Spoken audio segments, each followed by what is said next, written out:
paiera Tekken ou Walker. Tu paieras mal comme Akido. Tu fais une radio à l'hosto. Et je fais une radio en radio. Salut tout le monde, il y a un peu plus de 2 ans, je vous ai proposé une vidéo que j'ai nommée 5 jeux à entre parenthèses découvrir, dans laquelle je vous ai présenté 5 jeux vraiment sympas que j'estime valoir très clairement le coup d'œil. C'est donc 2 années après que je vous propose un second épisode qui succède évidemment le premier, mais pour ce second, on va essayer d'être à la fois objectif mais subjectif. Je m'explique, je vais donner mon avis perso, dénombrer les points positifs et négatifs, vous donner la note de jeu actu et pour une fois, on va procéder par classement. C'est-à-dire que plus on va avancer dans la vidéo, plus le jeu a été une claque pour moi et plus je vous invite à y jouer, mais bien sûr j'ai trouvé les 5 jeux de cette vidéo, donc dites-vous que ce sont tous des top 1 mais à des degrés différents. Dans la vidéo d'aujourd'hui, on va parler d'un jeu de tir original en slow motion, d'un jeu de tower defense, d'un jeu au monde fantastique où tu incarnes un sorceleur, bien sûr vous n'avez pas deviné de quoi je parle, d'un jeu de voiture qui est mon préféré et de loin, et pour finir on va conclure sur une surprise parce que oui, un peu de suspense, ça ne fait pas de mal. D'ailleurs, j'ai dit un jeu de voiture, ça fait enfantin.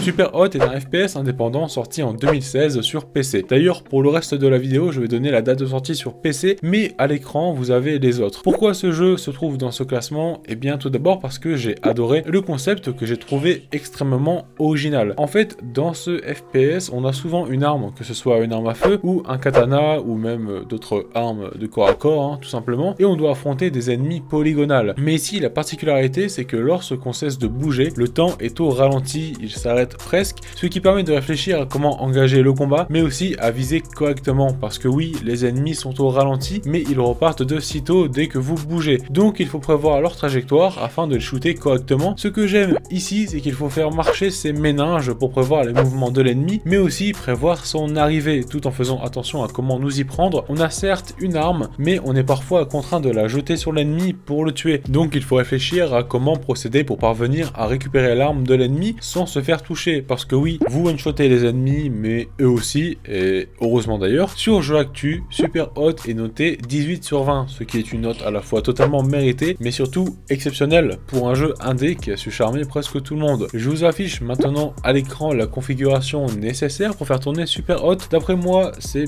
plus ou moins abordable, même si ce n'est relativement pas donné. Cependant, il est disponible sur console, donc il y a toujours moyen de moyenner pour s'y mettre. Maintenant, pour ce qui est des points positifs et des points négatifs, j'ai envie de dire dans un premier temps que le jeu a un gameplay hyper original et sympa, qu'il est intuitif et qu'il est bien optimisé, donc pas trop de problèmes au niveau du PC. Cependant, le seul point négatif que j'ai pu lui trouver, c'est sa longévité, parce que malheureusement, elle n'est pas très importante, donc le jeu est assez court, et c'est vraiment dommage pour une pépite comme ça. Du coup, moi, je n'ai plus rien à vous dire, hormis de vous lancer dans l'expérience Superhot, qui est vraiment exceptionnelle, encore une fois, mais avant, on va se pencher sur le prochain jeu de cette vidéo.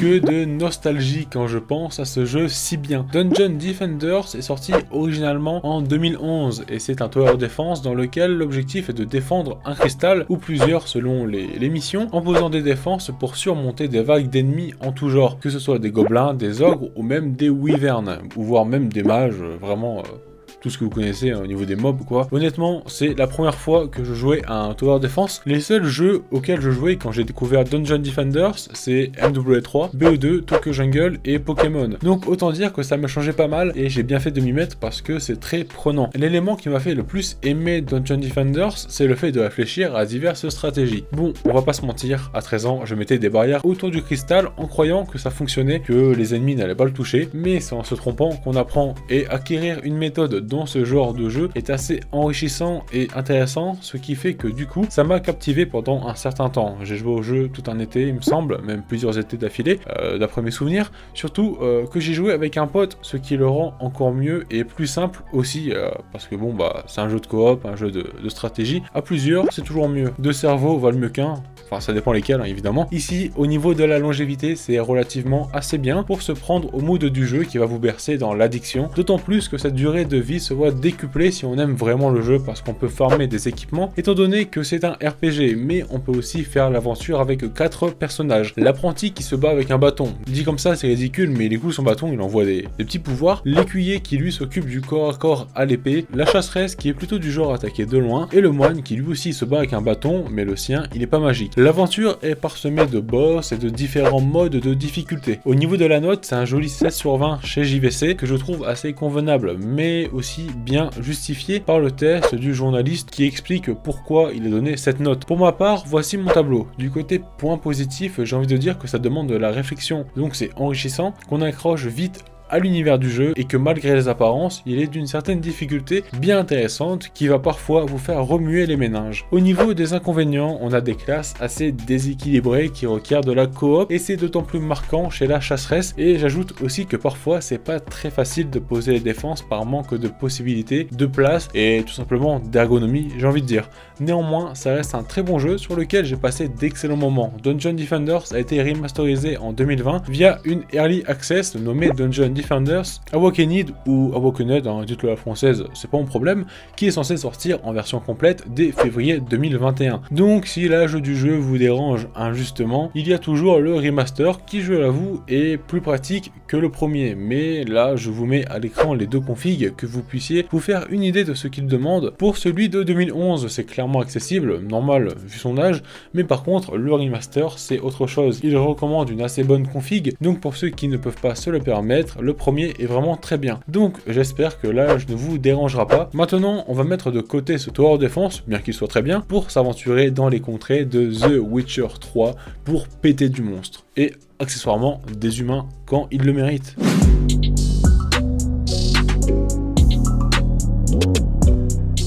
Alors celui-ci, j'ai mis un peu de temps pour le faire. J'ai attendu le premier confinement, moment où j'ai commencé One Piece, mais contrairement à One Piece, eh ben, The Witcher 3, je l'ai terminé. Et on va être honnête, il ne se présente plus tellement il est populaire. Mais le but de cette vidéo n'est pas tellement de vous faire découvrir des jeux à 100%, mais plutôt à vous en conseiller, ce qui justifie la place de The Witcher 3 ici. On a affaire à un open world très grand, très vaste, très varié, un action RPG où on incarne un sorceleur. Mais vous me direz, mais qu'est-ce qu'un sorceleur Jamie? Eh bien c'est un gars mutant qui a des capacités surhumaines et qui se bat avec deux épées, l'une pour les monstres et l'autre pour les humains qui le méritent évidemment, comme je l'ai dit dans la transition. De plus, il a des espèces de pouvoirs magiques dont l'influence qui permet de manipuler autrui, donc soit pour obtenir des faveurs, attention rien d'illégal, ou bien pour qu'il puisse vous donner quelques informations. Dans ce jeu que je trouve vraiment très beau pour un jeu sorti en 2015, on va s'aventurer dans une map très grande à la recherche de Ciri, une jeune fille sorceleuse, et accessoirement on va chercher à améliorer son équipement. On a donc des tonnes de monstres à se faire ainsi qu'une tonne d'équipements et des quêtes secondaires à accomplir tout au long de votre périple au sein de l'univers de The Witcher 3. On a aussi un côté RPG assez présent, nos réponses lors des dialogues ont des réelles conséquences. Ce n'est pas Genshin Impact, donc vaut mieux écouter les dialogues et pas les skips, bien que je ne sois pas le mieux placé pour dire ça. Personnellement j'ai adoré The Witcher 3 parce qu'on est dans un univers à la fois libre et fantastique. J'adore ce genre de jeu où tu peux te balader, combattre et récupérer des ressources, ce qui étoffe le côté RPG puisqu'on sera toujours en quête d'une meilleure arme ou d'une meilleure épée pour combattre des monstres en tout genre, que ce soit des loups-garous, des golems, des fantômes et tellement d'autres que mes souvenirs sont mélangés. Pour ce qui est de la note de chez Jeux Actu, on a un beau 19 sur 20, c'est-à-dire la quasi-perfection pour un jeu vidéo, et honnêtement j'ai rarement vu si mérité. Quand on se plonge dans l'univers de The Witcher 3, on ne veut vraiment pas en sortir, on n'a pas le temps de s'ennuyer et on est toujours accompagné de notre fidèle jument Ablette que vous allez souvent solliciter tout au long de votre progression, vous comprendrez pourquoi. Au niveau de la configuration recommandée et minimale, on va dire que c'est pas mal. Il ne faut pas non plus n'importe quel PC pour le lancer, mais c'est une config largement justifiée, donc je n'y vois aucun problème, surtout que le jeu reste assez bien optimisé. Pour ce qui est maintenant de mon tableau, dans le côté positif, j'ai envie de dire que c'est un univers à part entière, que le jeu est très complet avec des DLC qui le sont tout autant, et que j'ai adoré le gameplay, c'est-à-dire le style de combat. Du côté négatif, je n'ai pas grand chose à dire, à part que peut-être parfois c'est assez buggé, PC. Je sais qu'à un moment j'ai perdu 2 ou 3 heures de jeu parce qu'une mission ne voulait pas se lancer, donc n'oubliez pas de sauvegarder assez souvent vu que je faisais des longues sessions de nuit. Moi je n'y pensais pas vraiment, donc utilisez mon erreur pour vous-même ne pas la commettre. À part ça, eh bien le jeu est très sympa, donc je n'ai rien à ajouter. Du coup, sur ces quelques mots, on va passer à la vitesse supérieure, à un jeu de vroom vroom.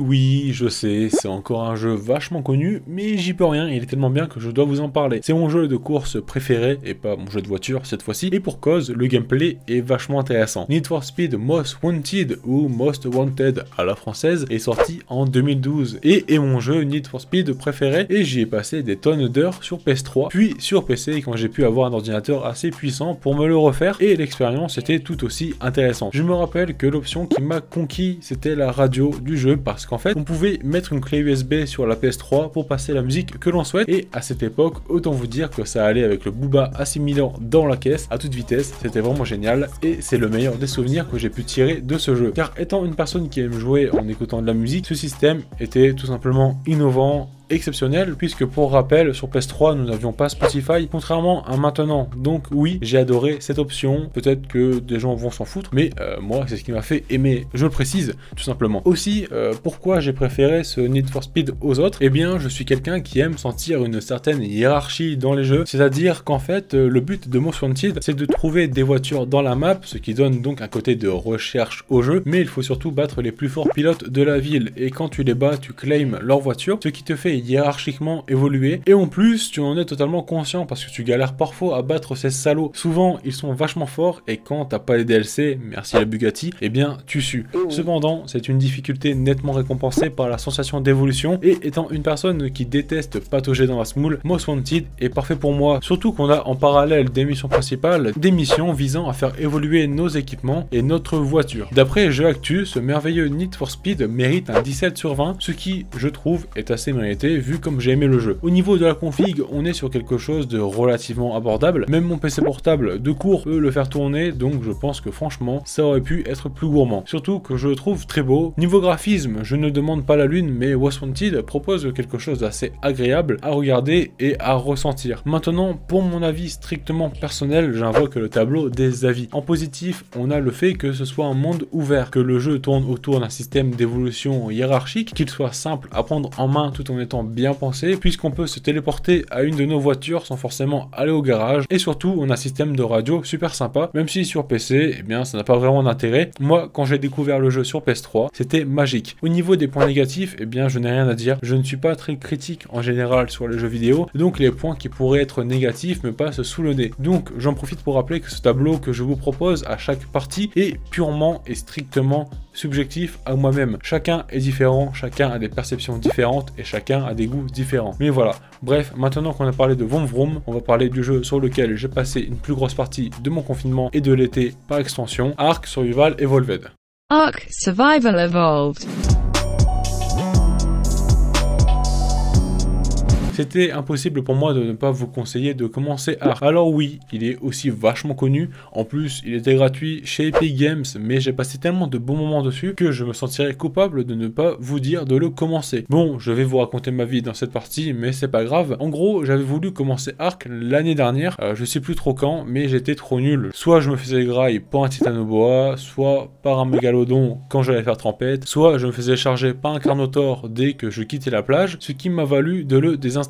Sauf que pendant le confinement, un ami a voulu qu'on fasse le jeu à deux. Au début, j'étais pas giga chaud parce que je me suis dit bon bah le jeu j'ai pas trop kiffé, mais je l'ai quand même réinstallé, et franchement à deux ce jeu est une tuerie. Ça faisait longtemps que je n'avais pas aimé un jeu à ce point, parce que quand tu fais ta survie avec vraiment un bon pote, ça devient super addictif et intéressant. On a diverses maps avec leurs particularités, et surtout beaucoup de modes qui enrichissent l'expérience. Sur Ark, j'ai un peu plus de 200 heures de jeu à mon actif, et bien que je n'y joue plus activement, j'en garde de très bons souvenirs. J'ai oublié de le dire, mais l'objectif du jeu est de commencer à poil pour s'élever vers la chaîne alimentaire en tant qu'humain, dans un écosystème jurassique où vous avez des serpents géants, des titanoboa, tout type de dinos, des mégalodons, des mosasaures, des wyverns, en bref tout ce qui touche aux créatures. Le but ici est donc de survivre, notamment en craftant des équipements, mais surtout en tamant, c'est-à-dire en apprivoisant presque toutes les bêtes de ce jeu. Alors pourquoi ce jeu se retrouve en top 1 des top 1 de cette vidéo? Eh bien c'est parce que c'est l'une de mes passions, tout simplement. C'est tout ce qui touche à l'inconnu et plus précisément aux animaux qui ont disparu et même les animaux fantastiques. Et dans Ark, on vit au milieu de tout ça. On a des T-Rex, des raptors, des diplodocus, des mosasaures, des mégalodons, qui est d'ailleurs une espèce qui me passionne au plus haut point. Donc étant un grand fan de ce genre d'univers et de mystère quand même, Ark ne pouvait que me plaire une fois que j'ai pu pénétrer dans son essence en faisant abstraction de l'échec. Parce que oui, le jeu peut s'avérer difficile, mais c'est totalement jouissif de se balader à dos de Madagarm dans la map Extinction, de Griffon, de Rex ou même de Raptor. En plus de les apprivoiser, on peut les faire s'accoupler afin d'avoir un arbre généalogique. Et pour en revenir au côté survie du jeu, celui-ci est très développé. On doit toujours boire, manger, on peut s'évanouir, on peut aussi avoir trop froid ou trop chaud et en mourir. Franchement, j'adorais et avec un ami, c'est encore mieux. Ark est sorti en août 2017 et il est noté 13 sur 20 sur Jeux Actu. Alors là, vous dites, c'est bizarre, j'en fais l'éloge à mort et la note est pas si folle que ça, mais c'est une note objective que je peux comprendre, mais qui, subjectivement,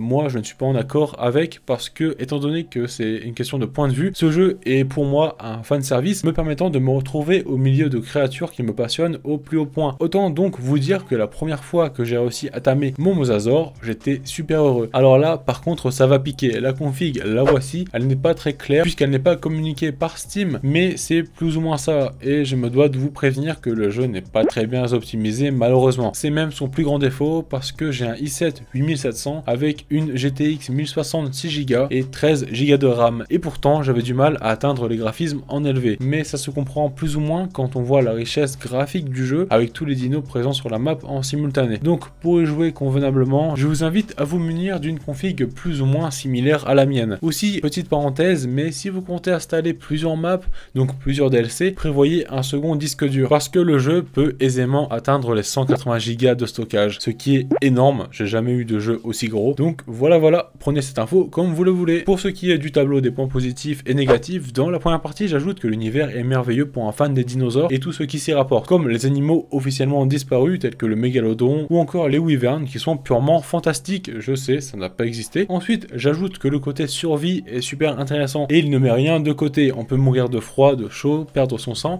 être empoisonné et même se casser les os. Après, j'ajoute que les mods permettent une infinité réelle de nouvelles possibilités. Mes préférés, ce sont ceux qui ajoutent des dinosaures au jeu et ceux qui ajoutent un côté pratique comme la possibilité de mieux stacker les ressources ou de mettre les dinosaures dans des Pokéballs. Oui, c'est vraiment très sympa de jeter une Pokéball dans Ark et de voir un giga T-Rex apparaître. Maintenant, pour le côté négatif, il y en a quelques-uns malheureusement. Tout d'abord, le jeu n'est pas bien optimisé et en plus, il est buggé, donc c'est commun d'avoir des chutes de FPS et quelques problèmes graphiques et au-delà. De plus, les serveurs privés sont mal foutus puisqu'il y a une distance à respecter entre l'hôte et les joueurs du serveur. Et le plus dérangeant ici, c'est qu'il n'y a que l'hôte qui a la possibilité de lancer la game. Donc, impossible de jouer sans lui et le plus dommage d'après moi, bien que ce soit discutable, c'est qu'il n'y a pas de scénario ou de défi à vraiment suivre. Il faut se poser soi-même des objectifs, ce qui est assez dommage. Personnellement, mes objectifs étaient d'avoir tous les dinosaures du jeu et surtout de tamer un mosasaure qui, depuis Jurassic World, me passionne au même niveau que le mégalodon. Bon, pour mon avis, c'est tout et comme vous l'aurez remarqué, c'est pour moi le jeu de cette vidéo qui a le plus de défauts, mais c'est aussi paradoxalement celui que je préfère et c'est tout simplement justifié par la passion que je porte à cet univers des dinosaures et autres, ce qui me permet de rappeler une dernière fois que c'est totalement subjectif. Quelqu'un qui s'en fiche des dinosaures ne va peut-être pas aimer le jeu et ça se comprend, mais pour maintenant,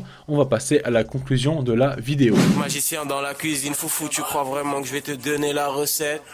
Ici, on a parlé de 5 jeux différents que je vous invite à découvrir ou à redécouvrir, notamment parce que je les ai trouvés tous incroyables. J'ai véritablement apprécié passer du temps sur chacun d'eux, ce qui est d'ailleurs la raison de leur présence dans cette vidéo, car ayant apprécié ces jeux, j'ai trouvé pertinent de vous en parler parce que si vous êtes dans un cas où vous ne savez pas à quoi jouer, peut-être que entendre parler de ces 5 jeux vont soit vous donner envie de les découvrir, soit de les redécouvrir. Personnellement, Personnellement, le fait d'écrire cette vidéo m'a donné envie de me refaire Most Wanted et Super Hot. Donc pourquoi seriez-vous immunisé à cette envie de les découvrir? D'ailleurs, par rapport à Ark, je vous conseille vivement de vous armer d'un pote pour vous y lancer parce que c'est encore mieux à plusieurs. Et sachant que le jeu a été gratuit chez Epic Games, je pense que nombreux sont ceux qui l'ont. Avant de conclure, j'ajoute une petite parenthèse post-montage pour remercier les personnes qui ont suivi le montage de cette vidéo sur mes lives YouTube. Pour la montée, j'étais en live chaque nuit du 29 au 31 octobre et pas mal de personnes sont passées, donc merci à Drams, Otaikuro, Kerinos, Noshi, New Sky, Masahiro, Waze, Shaigami, Lud et bien sûr merci à tous ceux qui sont passés, même juste pour dire bonjour ou pour poser une question. C'était vraiment bien sympa, j'ai apprécié